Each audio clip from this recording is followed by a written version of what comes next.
बिस्मिल्लाहिर्रहमानिर्रहीम। बेईमान दी निशानी। आहा, अगर पुछया जाए कि बेईमान कौन हुंदा है तो दुनियादार जवाब देंदे ने झूठा होएगा, शराबी होएगा, गुनहगार होएगा, ए गुनहगार हुंदा है। अच्छा, तो ईमान वाला कौन हुंदा है?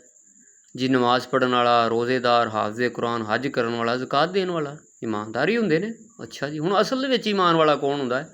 आओ ज़रा ये भी पुछदे हां। हर कोई कहता है मैनू ईमान ते मौत आवे, जिंदगी भावें ईमान ते गुजारे ना गुजारे पर मौत ईमान ते आवे। अच्छा, क्योंकि ईमान ते मौत आई तो वह कामयाब हो जाएगा ना, ये उन्होंने पता है।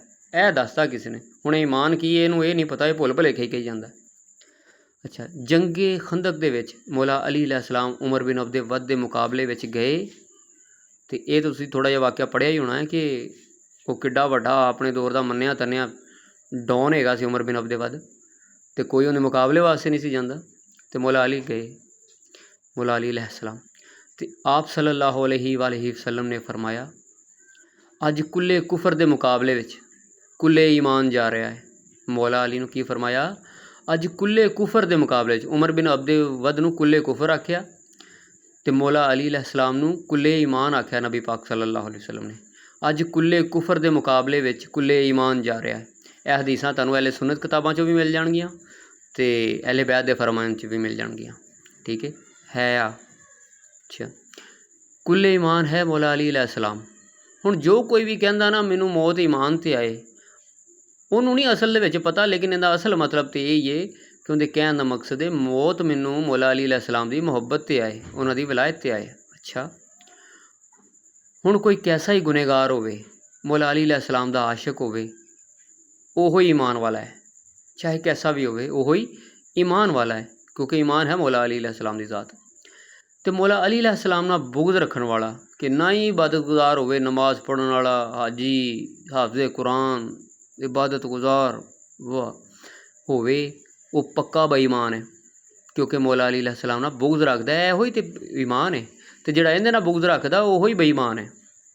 ओहो, इत्थे लोकां ने ये तो दसता सफाई निसफ़े ईमान है, लेकिन अज तक ये नहीं दस्या सफाई निसफ़े ईमान है पर अली कुल ईमान है।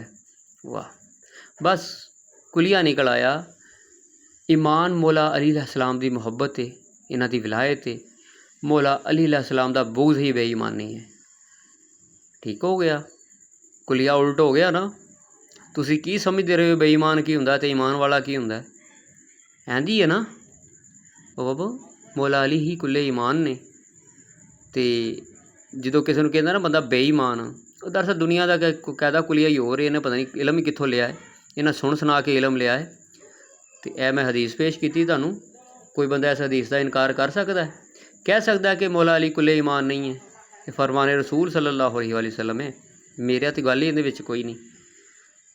ओहो, तो वाकई गल ये हुई है, पक्का बेईमान है वो, चाहे कितना ही इबादतगुज़ार होवे जिहड़ा मौला अली अलैहिस्सलाम नाल बुग़्ज़ रखदा है। बाकी जे इहदे विच कोई सवाल होवे तो बाकी जो भी सवाल करना पहले इस चीज़ को मद्देनज़र रख के करना, एवं ना सवाल कर देना। मैं वैसे गल सारी क्लीयर कर दी है, पिछे गुंजाइश बची कोई नहीं। बाकी जिन्होंने दिल च बुग़्ज़ है मेरे वास्ते, मौला वास्ते, उन्होंने तो मैं कुछ कह नहीं सकता।